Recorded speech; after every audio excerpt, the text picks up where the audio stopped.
వారి కష్టాల్లో తోడుగా ఉంటూ వారి కష్టాన్ని అర్థం చేసుకుంటూ వారి ఇంటికే పంపించే వ్యవస్థను సైతం తీసుకొస్తూ గతంలో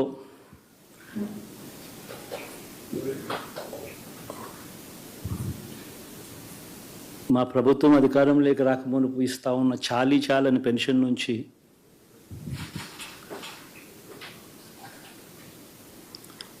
ఎంతో మంచి చేస్తూ అడుగులు వేసినా కూడా ఆ అవ్వాతాతలు చూపిన ఆప్యాయత ఏమైందో కూడా తెలియడం లేదు. దాదాపుగా 1,05,00,000 మందికి పొదుపు సంఘాల అక్క చెల్లెమ్మలకు మంచి జరిగిస్తూ